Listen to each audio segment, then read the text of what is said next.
Yan o. Aso.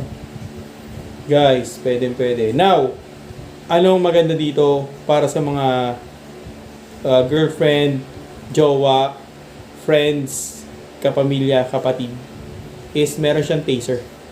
Okay, so ano yung taser? Ito. Kunwari, may biglang nanghablot.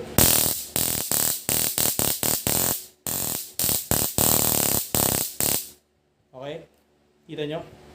Ganda, di ba? So, buksan natin ulit. One more. Okay, so press the, scroll down lang.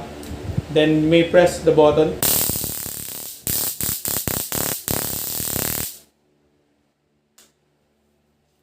Ayun. So, sobrang ganda niya para sa, lalo na ngayon, 'di ba mabilis maggabi kasi